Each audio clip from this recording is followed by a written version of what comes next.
안녕하세요. 법률사무소 소유 신광일 변호사입니다. 이번에는 상간소송 해가지고 승소한 케이스, 그거를 한번 다뤄볼까 하는데요. 일단 기본적으로 상간소송은 그 요건에 있어서 불륜, 부정행위 이렇게 표현하는데요. 성행위를 했을 것을 증명할 필요는 없습니다. 연인관계로도 조카입니다. 그러니까 이거는 어떻게 증거 수집을 해야 되는지 저희 상담 통해서 하면 좋을 것 같고요.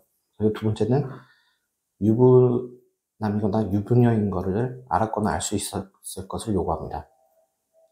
이거는 불법행위에 있어서의 고의, 과실, 이 요건과 관련되는 것입니다. 그리고 또 하나 다른 요건은 이제 전원합의체 판례에 의해서 인정된 것인데요. 혼인이 이미 파탄한 상태가 아닐 것을 요구합니다. 이건 객관적 상태를 보게 됩니다. 그래서 만약에 이미 파탄난 상태인 경우에는 위자료 청구권이 인정되지 않습니다. 그리고 무엇보다 이 소송이라는 것은 다 증거 싸움이라는 말이 있습니다. 그래서 어떤 것들이 증거가 될 수 있을지 어떻게 증거 수집을 해야 되는지 저희 상담을 통해서 알아봐야 되겠지만은 제가 지금 말씀드릴 사례에 있어서는 문자가 증거로 나간 케이스입니다. 이 방법론 같은 경우는 상담을 통해 제시할 것인데 이게 기본적으로 위법하게 수집한 증거는 증거 능력이 인정되지 않는다는 말들을 굉장히 많이 들어보셨을 텐데 사실 이거는 민사나 가사 행정에 있어서는 별로 그렇게 원칙적으로는 잘 적용되지 않고 웬만하면 증거 능력이 다 인정됩니다. 근데 일부 예외적인 경우에 있어서는 형사적으로 처벌될 만한 사안인 경우에는 비교 형량에 따라서 어떤 것은 증거 능력이 인정되고 어떤 것은 증거 능력이 인정되지 않을 수 있을 만한 그런 판례들이 좀 몇 가지 있고 비교적 최근인 작년 초경에도 그러니까 2024년 중순경에도 그런 판례가 하나 나왔더라고요. 근데 원래 이 위수증이 증거 능력이 인정되지 않는다는 것은 형사법적인 내용에서 수사기관이 사인이 아니라 그러니까 수사기관과 대비되는 개개인 사인이 아니라 수사기관이 위법하게 수집한 증거는 증거 능력이 인정되지 않는다. 이런 말들이 많이 광범위하게 나온 겁니다. 그래서 이런 민사소송에 있어서 위수증은 웬만하면 형사처벌 받지 않는 한도 내에서는 웬만하면 다 인정된다고 생각하시는 게 맞습니다.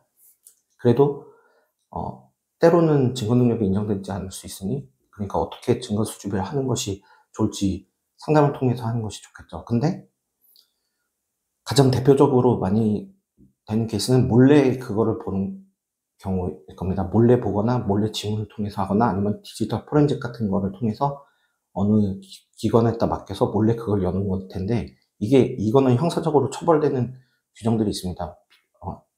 형법상의 비밀침입죄나 아니면은 정보통신망법 위반이 행위가 될 수 있으니까 그 부분은 좀 참조해서 상담 통해서 하셔야 될 겁니다. 구체적으로 이 케이스의 경우에는 농담조라고 변소하였습니다. 상대방 측에서. 근데 그러기에는 너무 수위가 셌어요. 사랑한다거나 다음에 결혼하자 이런 정도의 얘기들이 나왔기 때문에 이렇게 좀 수위가 센 내용에 있어서는 당사자는 이게 기각되는 것이 아니냐 하며 많이 우려를 표했지만은 이런 거는 인정될 거라고 생각하고 있었습니다. 그래서 저 같은 경우에는 굳이 이렇게 할 필요는 없는데 그렇다면 이 남자가 원래 성향이 굉장히 세게 그 성적인 농담 같은 걸 하는 성향의 사람일 테니 다른 여자와도 그런 카톡을 한 것이 있다면은 카톡이나 문자한 것이 있다면 그걸 한번 직접 제출해봐라. 그래야지 좀 신빙성이 있는 것이 아니겠느냐. 이렇게까지도 한번 반론해봤는데 굳이 그럴 필요까지는 사실 없습니다. 그냥 한번 그렇게 던져본 거였고요. 맨 처음에는 이혼을 전제로 하지 않고서는 소송을 했기 때문에 수서법원이 일반 민사법원의 관할이 있었습니다. 근데 이제 하는 도중에 나중에 이제 이 사람이 이혼 소송까지도 같이 하게 되어서 결국에는 그럴 경우에는 가정법원으로 관할권이 넘어가서 법정 관할이 생기기 때문에 거기로 당연히 전속 관할이 생기기 때문에 거기로 넘어가야 됩니다. 그래서 가정법원으로 가서 이때는 증액 청구도 이루어졌고요. 근데 요새는 시대가 그래가지고서는 좀 증액하는 추세에 있지만은 일반적으로는 이혼했을 경우에는 2천만 원, 이혼을 안 했을 경우에는 1,500만 원 선대에서 보통 그 위자료가 정해집니다. 그래서 이 경우에도 딱 예상했던 대로 2천만 원 인용 판결이 나왔는데요. 판시 내용을 아까 전에 그런 다툼이 상대방 변소 내용이 있었다고 그랬으니까 거기에 관한 판시 내용을 참고로 읽어드리겠습니다. 서로 사랑한다거나 성관계를 의미하는 내용의 대화까지 나누었는데 이러한 행위만으로도 부부의 정도 의무에 충실하지 않는 부정행위에 해당하고 범위 타당하고 이와 같은 대화가 단순히 농담조에 불과하였다는 피고의 주장은 받아들이지 않는다. 이렇게 하면서 판시하였습니다.